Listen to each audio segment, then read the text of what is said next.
ETF index mutual funds నేర్చుకుని stock మార్కెట్లో రాణించాలనుకుంటున్నారా? వెంటనే ఈ నెంబర్కి కాల్ చేయండి. నమస్తే రమగారు. నమస్తే జయ. రమగారు, ఏదైనా మంచి కథ ఒకటి చెప్పుకుందామండి. రామనగర రాజు కథ చెప్తా. చందమామ కథ ఇది. పూర్వం అట గంగా తీరంలో రామనగరం అని ఒక ఊరు ఉండేది. ఆ రాజు ఒక ఆయన అద్భుతమైన రాజుగారు ఉండేవారు. అయితే ఏమైందట, ఆయనకి ఇద్దరు ఆడపిల్లలు, ఒక మగపిల్లాడట. ఆడపిల్లలు పెద్దవాళ్ళు, మగపిల్లాడికి ఒక 5 సంవత్సరాలు. ఆ సమయంలో రాజుగారికి సడన్గా జబ్బు చేసి చనిపోయాడట. చనిపోయేసరికి రాజుగారికి వక్రబుద్ధి అనే పేరున్న ఒక మంత్రి ఉండేవాడు.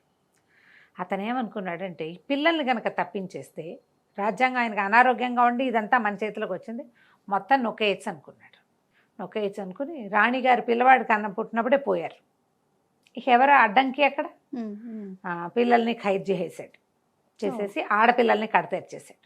మగపిల్లాడిని వేరొక చెరసాలలో ఉంచారట. అయితే ఏమైంది, కొంతమంది దుండగా మనుషులు పిలిచి చెరసాలలో ఉన్న రాకుమారిని వధించమని చెప్పారు.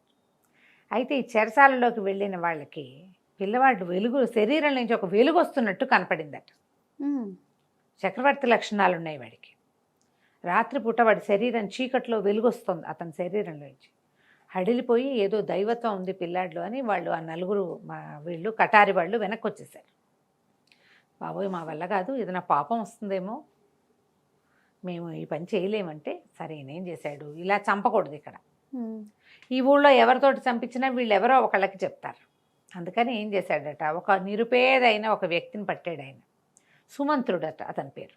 ఆ సుమంత్రుడిని పిలిచి, నీకు చేతి కొద్దీ ధనం ఇస్తా, నేను చెప్పిన పని చేయమన్నాడు. ధనం పుచ్చుకున్న సుమంత్రుడు సరేనన్నాడు. ఈయన చెరసాల్లోకి తీసుకుపోయి ఈ పిల్లవాడిని ఏం చేశాడు, ఒక బట్టల మూటలాగా తయారు చేయించాడు. మూట కట్టించాడు, అది ఒక గుడ్డల మూటగా ఉంది. నువ్వు ఈ మూటను తీసుకెళ్ళి మన ఊరు దాటిచ్చేసి గంగా నది మీద వెళ్ళు.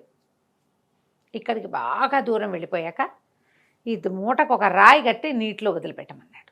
సరే ఒప్పుకున్నాడు, డబ్బులు ఇచ్చాడు కదా, అదే మోయగలిగినంత డబ్బు ఇచ్చాడు.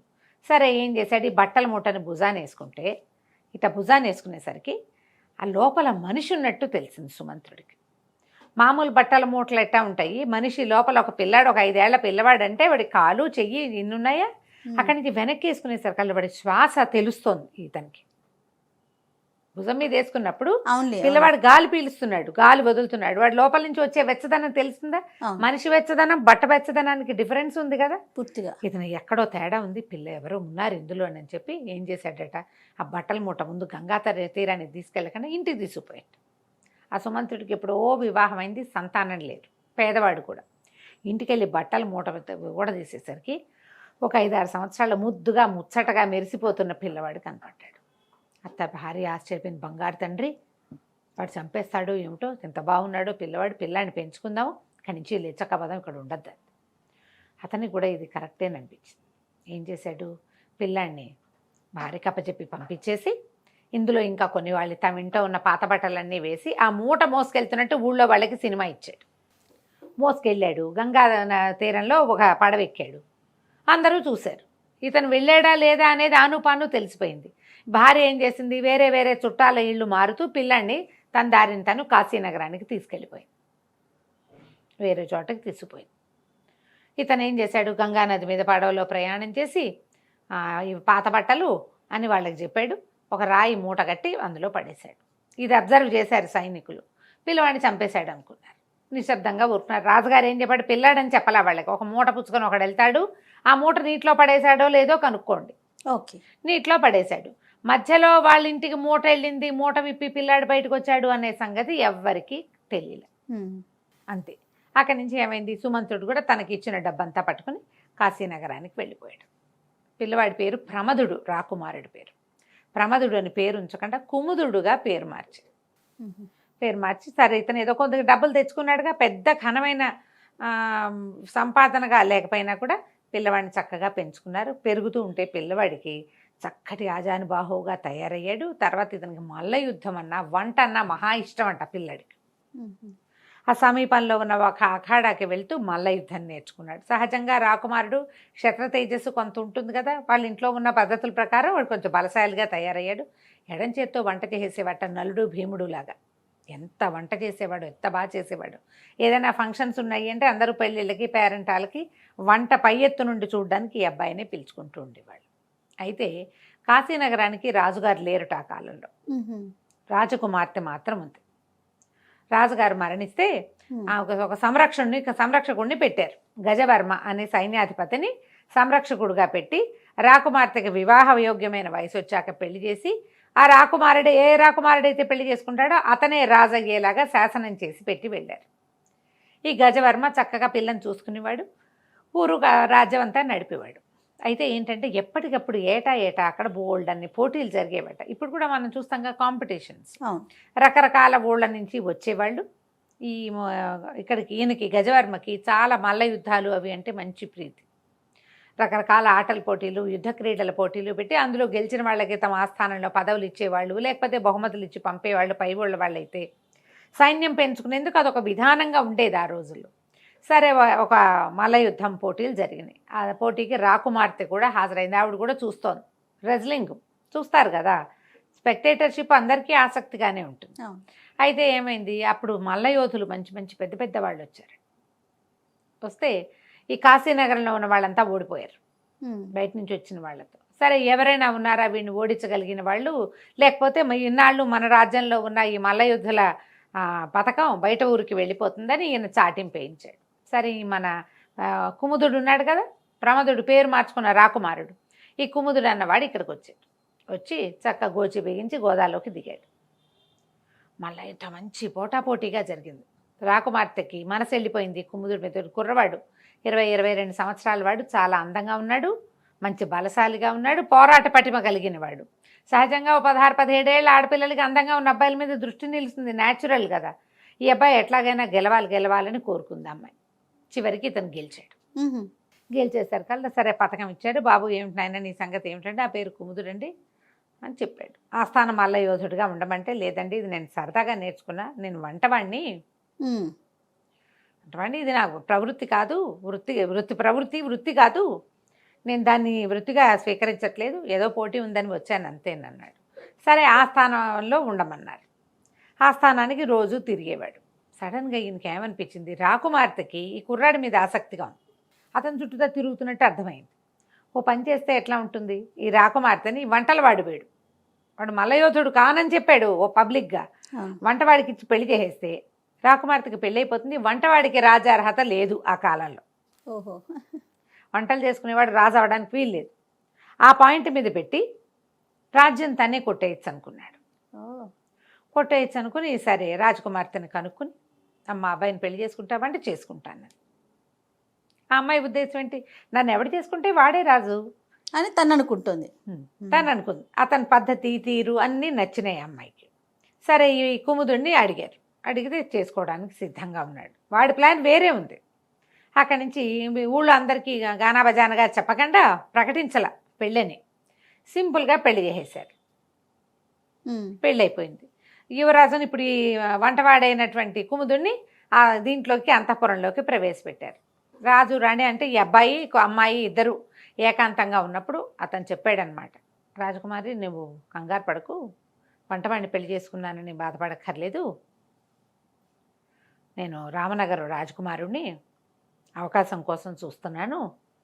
అక్కడ వక్రబుద్ధి అని మా మంత్రి మా రాజ్యాన్ని లాగేసుకున్నాడు, నన్ను నా పెంపుడు తండ్రి కథ అంతా నాకు తెలియజేశాడు అని చెప్తే అమ్మాయి ఏమంది, నాకు రాకుమారుడు కాకపోయినా వచ్చిన బాధ లేదు, నువ్వు నాకు నచ్చావు, రాకుమారుడైనా ఇంకోడైనా నా భర్తే కదా అంటే, అప్పుడు ఇతనేం చెప్పాడంటే, కాదు నీ భర్త రాజు అవుతాడని నువ్వు పొరపాటును కూడా అనుకోవద్దు, నీ తాలూకు సంరక్షకుడు ఉన్నాడే గజవర్మ, ఆయన కూడా దుష్టబుద్ధే, రాజ్యం ఇవ్వక్కర్లేకుండా ఉండటం కోసం వంటవాడినైనా నాకు ఇచ్చి పెళ్లి చేశాడు, నేను ఇక్కడే ఉంటే ఏమీ ఇబ్బంది లేదు, నేను రాజు అవుతాను అనగానే తీస్తాడు అస్త్రం బయటికి, కొన్నాళ్ళు కామ్గా ఉండి మాట్లాడదామన్నాడు. కొద్ది రోజులు గడిచాక ఈ కుర్రాడు కుముదుడు ఆస్థానంలో తిరుగుతూ ఉండేవాడు. జరుగుతుంటే ఇంతలో ఒకరోజు ఏం చెప్పాడంటే, ఈ గజవర్మకి చెప్పాడనమాట, మన పక్కన గంగా తీరంలో ఉన్న రామనగర రాజ్యంలో చాలా అరాచకం ఉంది, అక్కడ వక్రబుద్ధి అని ఒక దుష్టబుద్ధి ఉన్నాడు, ఒక చిన్న సైన్యం కొంత సిబ్బందిని ఇస్తే నేను వాడిని ఓడించి అది మన రాజ్యంలో కలిపేస్తా అని చెప్పాడు. చెప్పేసరికి ఈయన సంతోషించాడు. ఏముంది రాజకుమారుడు రాజు అవినా అవ్వపోయినా రాజుగారు అల్లుడే కదా, అవును. సరే బాబు అట్లాగే నీ ఇష్టం, నేను కాదంటే ఎందుకు, నువ్వు బలశాలివి, అట్లాగే కొంత సిబ్బందిని ఇస్తానన్నాడు. ఇక్కడి నుంచి కొంత సైన్యాన్ని ఇచ్చి పంపించారు. ఈ లోపల సుమంత్రుడు ఏం చేశాడు, ఈ పిల్లాన్ని తీసుకొచ్చి పెంచాడు కదా నిరుపేద అతను కొంత డబ్బు పుచ్చుకుని రామనగర్కి వెళ్ళి రాజుగారి పాత చుట్టాలందరినీ తిరిగేశాడు.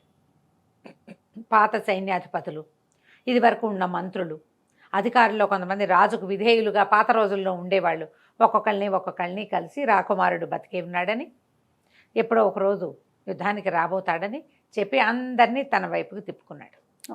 ఈ అధికారుల్లో కొంతమంది ఏం చెప్పారంటే, ఈ వక్రబుద్ధి మామూలు వక్రబుద్ధి కాదండి, వీడు చాలా దిక్కుమాలిన వాడు, వీడితో చాలా సమస్యలు ఉన్నాయి, అన్ని దుష్ట శాసనాలు విడివి, తను ఏదంటే అదే చేయాలంటాడు, ప్రజలకి ఎంత ఇబ్బంది కలిగిస్తున్నాడో, ఎంతంత పెద్ద పెద్ద శిస్తులు వసూలు చేస్తున్నాడో, చాలా ఉన్నాయి ట్యాక్సులు, ప్రజలు కూడా అణిగిపోయి ఉన్నారు, రాకుమారుడు లేకపోవటం ఇంకా వేరే దారి లేకపోవడంతో చచ్చినట్టు ఉంటున్నారు, మీరు కనుక ఆ రాకుమారుడిని నిజంగా ఇక్కడ ప్రవేశపెట్టగలిగితే ఇక్కడి నుంచి జనాలు కూడా తిరగబడిపోతారు అని చెప్పి చిన్న చిన్న ఊళ్ళల్లో ఉన్న శిస్తులు వసూలు చేసే వాళ్ళ దగ్గర నుంచి అందరినీ ఆకట్టుకుని ఉంచుకున్నారు.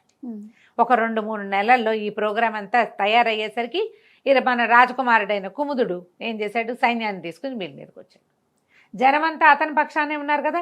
ఈ గుర్రాల మీద వస్తున్నటువంటి అబ్బాయిని చూసేసరికి అందరూ తమ పాత రాజుగారే వస్తున్నారని భావించారు. తండ్రిలాగా ఉన్నాడు అతను, పోలికలు కనపడతాయి కదా, అచ్చు రాజుగారే వస్తున్నట్టుండి ఆ గుర్రం స్వారీ చేసే విధానము, కత్తిపుచ్చుకునే విధానం అంతా పాత రాజుగారి లాగానే కనపడతాడు. ఇతను రాకుమారుడని నమ్మారు. ఎందుకంటే 5 ఏళ్ల వయసులో వెళ్ళిపోయిన పిల్లాడిని ఇప్పుడు ఎటా నమ్ముతారు, పోలికలు చూసి నమ్మాలి. అక్కడి నుంచి చాలామంది తిరగబడిపోయారు. ఆ వక్రబుద్ధిని పట్టేసరికి నగరాన్ని స్వాధీనం చేసుకున్నాడు కుముదుడు.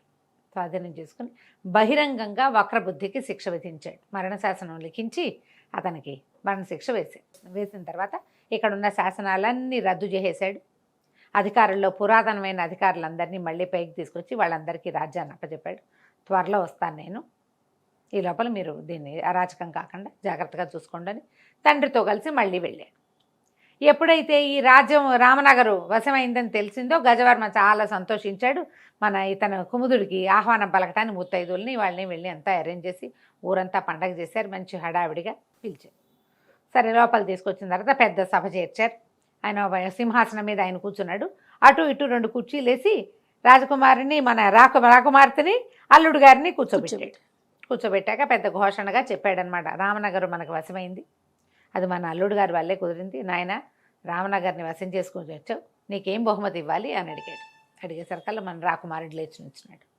రామనగర్ని వశం చేయలేదండి, రామనగరు నాది నేను స్వాధీనం చేసుకున్నాను. మరి రాకుమారుడికి ఇచ్చి వివాహం చేసి కాశీరాజ్యాన్ని వివాహం చేసినటువంటి అల్లుడికి ఇవ్వాలని శాసనం ఇక్కడ. ఇప్పుడు నేను రాకుమారుడిని ప్రూవ్ అయింది కదా, రామనగర రాజుని నేను. ఇప్పుడు మరి మీరు సింహాసనం నుంచి దిగితే నేను ఎక్కి కూర్చుంటాను, ఇక ఈ రాజ్యం నాది అన్నాడు. అనగానే గజవర్మకు ఊళ్ళంత కోపం వచ్చింది. 15 ఏళ్ళ నుంచి ఏడాది పిల్లప్పటి నుంచి నేను సంరక్షిస్తుంటే నువ్వెట్టా రాజు అయిపోతావు, నేను ఒప్పుకోనని కత్తి తీసాడు. తీయంగానే ప్రజలంతా హాహాకారాలు చేశారు. రాజుగారి అల్లుడి మీద కత్తి తీసేట పనికి వస్తుంది, అది వాడు రాజు కదా. అందరూ గోల పెట్టారు. కొంతమంది అధికారులు కత్తులు కటార్లు పుచ్చుకుని ఇతని మీదకి వచ్చేసరికి మల్లయోధుడైన ప్రమదుడు ఆయన చేయి పట్టేసుకుని వెనక్కి విరిచిపట్టుకున్నాడు. మీరు ఎన్ని సంవత్సరాల నుంచి ఈ రాజ్యాన్ని అరాచకం చేయకుండా జాగ్రత్తగానే చూశారు, కానీ అవకాశం వచ్చినప్పుడు మీరు రాజు అయిపోవాలనుకోవటం తప్పు. విధేయులుగా ఉంటానంటే ప్రాణాలతో విడిచిపెడతాను, కాదు ఏదైనా చేయాల్సిందే ప్రతిక్రియ అంటే మాత్రం ఇవాళ మరణశిక్ష విధించబడుతుంది, మీ ఇష్టం ఆలోచించుకోండి అన్నాడు. రాకుమార్తె చాలా దుఃఖపడిందని ఎంతో బాగా చూసుకున్నాడు. ఈయనకి రాజ్యం సులువుగా లభిస్తుంది అనిపించేసరికల్లా ఇలా ఆశ పుట్టింది. అధికారాలు రద్దు చేసి ఆయన్ని బతికించి ఉంచు, నా తండ్రి స్థానంలో ఉన్నాడు అంటే సరే, ప్రజలు కూడా కొంతమంది దానికి ఓటేశారు. అక్కడి నుంచి ఆయన ఒక ఓల్డేజ్ హోమ్ లాగా అట్టు పెట్టుకున్నారు. రామనగర్ని కాశీ రాజ్యాన్ని కలిపేసుకుని ఎంతో కాలం కుముదుడిగా పేరు మార్చిన రాజకుమారుడైన ప్రమదుడు రాజు అయ్యాడు. రామనగర్ రాజు. కంచికి మనం ఇంటికి. నమస్తే అండి. నమస్తే.